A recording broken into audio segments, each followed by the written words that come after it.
बिहार की राजनीति में पिछले कुछ समय से कुछ भी सही नहीं चल रहा है, खासकर रामविलास पासवान की पार्टी लोक जनशक्ति पार्टी में। पार्टी के 5 सांसदों पशुपति कुमार पारस, चौधरी महबूब अली कैसर, वीणा देवी, चंदन सिंह और प्रिंस राज ने मिलकर छठे सांसद चिराग पासवान को उनके सभी पदों से हटा दिया है और साथ ही चिराग के चाचा पशुपति कुमार पारस को अपना नेता भी चुन लिया गया है। उन्हें पार्टी के राष्ट्रीय अध्यक्ष के साथ साथ संसदीय दल के नेता का जिम्मा भी मिला है और 5 सांसदों ने चिराग पासवान, जो रामविलास पासवान के सुपुत्र हैं, उनके खिलाफ पार्टी में मोर्चा खोल दिया है और ये खुलकर कहना शुरू कर दिया है कि वही असली लोक जनशक्ति पार्टी हैं और चिराग पासवान का इस पर कोई अधिकार नहीं है। पार्टी में टूट का सबसे बड़ा मुद्दा ये था कि चिराग पासवान एनडीए के साथ नहीं रहना चाहते थे, जबकि उनके चाचा पशुपति कुमार पारस एनडीए के एक विशेष सहयोगी रहे हैं और पिछली सरकार में पशुपालन मंत्री भी रह चुके हैं। ऐसा माना जाता है कि वो नीतीश कुमार के बहुत करीबी थे, लेकिन चिराग पासवान को ऐसा नहीं लगता था और इसी बात ने दोनों के रिश्तों को खराब कर दिया।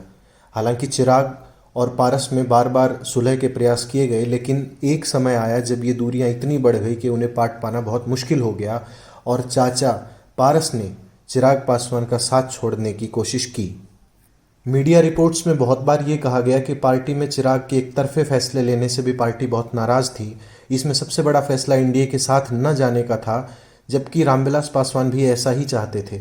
लेकिन पारस की एनडीए और जेडीयू के साथ नज़दीकियों ने ये सारे समीकरण खराब कर दिए और वो चाहते थे कि पार्टी, लोक जनशक्ति पार्टी, एनडीए का हिस्सा हो और सरकार में भागीदारी ले।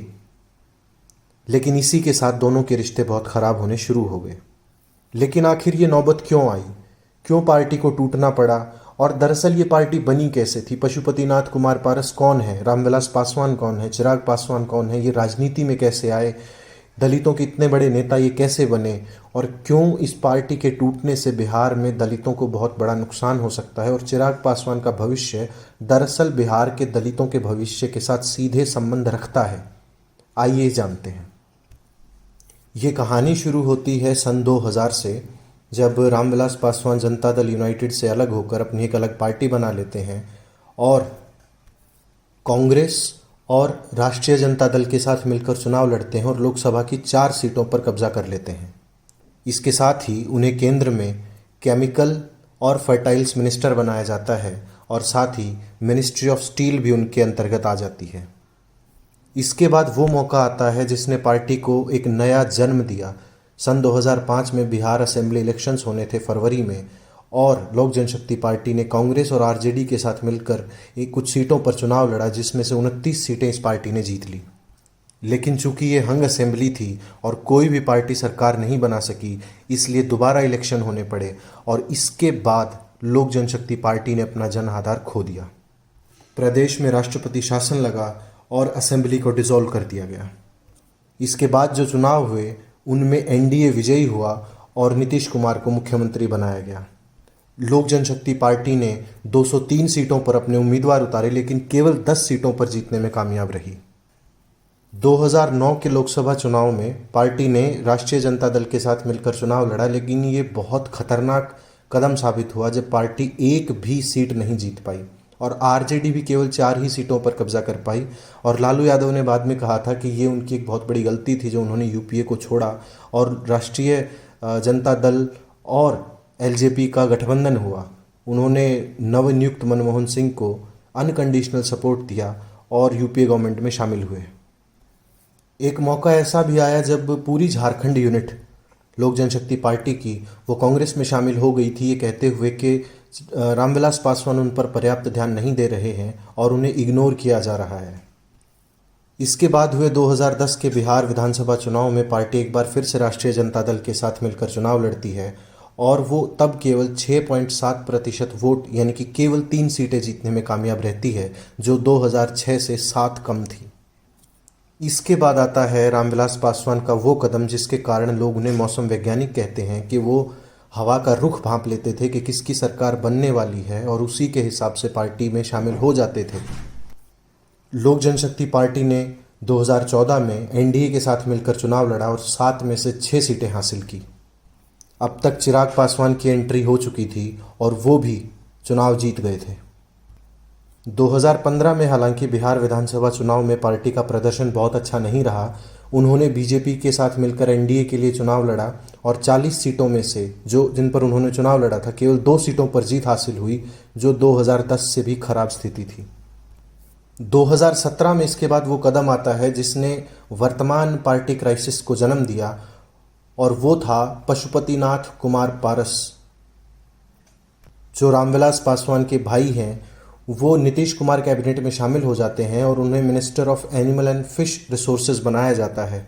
और यही कारण है कि पशुपति कुमार पारस वर्तमान में चिराग पासवान के खिलाफ मोर्चा खोल चुके हैं, क्योंकि वो चाहते हैं कि एनडीए के साथ पार्टी को रहना चाहिए, जेडीयू के साथ पार्टी को रहना चाहिए, जबकि चिराग पासवान और रामविलास पासवान का मानना था कि बिहार विधानसभा चुनाव में और बिहार की विधानसभा में ऐसी स्थिति बहुत खतरनाक साबित हो सकती है।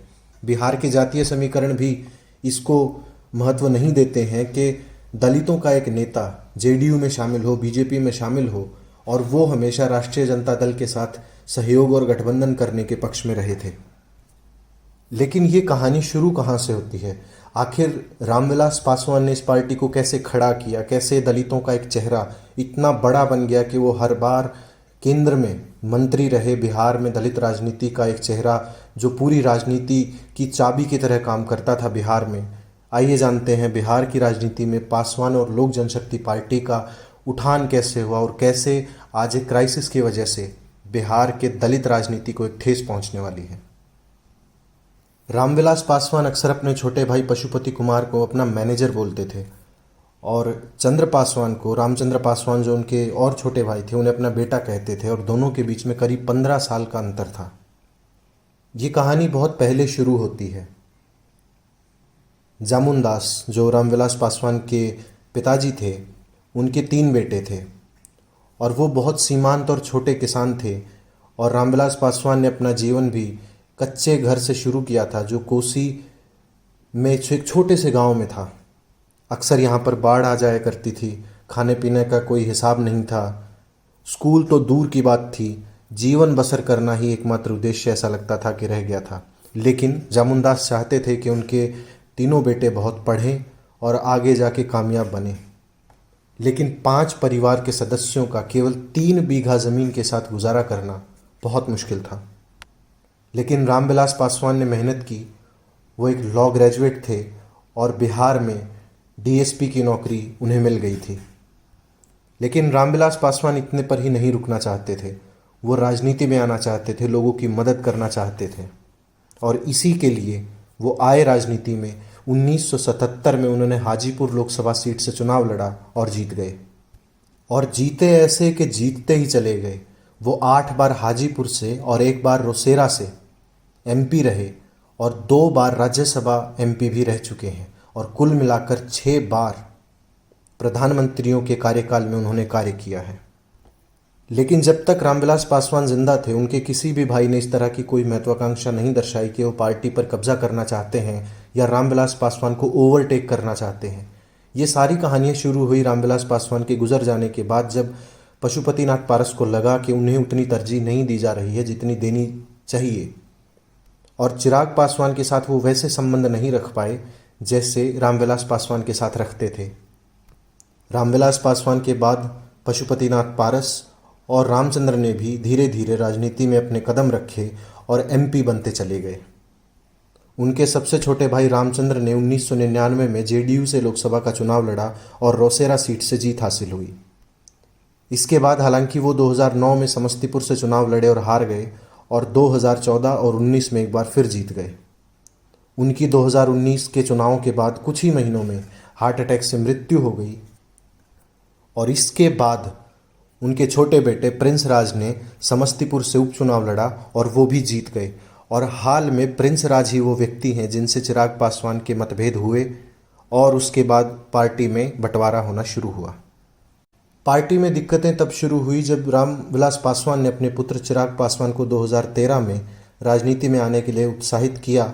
जब वो बीमार हो गए थे, उसके बाद उन्हें लगा कि अब उनकी विरासत अपने पुत्र के हाथ में दे देनी चाहिए, और उन्होंने ऐसा करते ही पशुपतिनाथ पारस और रामचंद्र को बहुत ठेस पहुंची कि वे उन्हें आगे नहीं बढ़ा रहे हैं।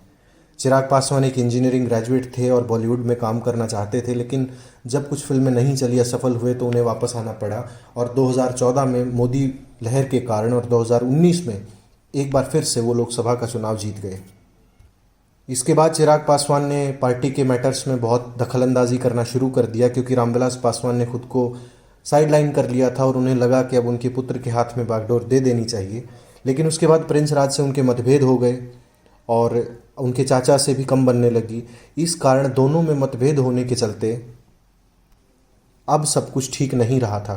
और एक बार रामविलास पासवान ने कहा था कि जब तक कोई पेड़, बड़ा पेड़, किसी छोटे पेड़ को छाया देते रहता है, तब तक वो पेड़ बढ़ नहीं सकता। और यही अपने पुत्र के बारे में उनके विचार थे और वो चाहते थे कि वो उन्हें फ्री हैंड दे और चिराग पासवान आगे बढ़ें।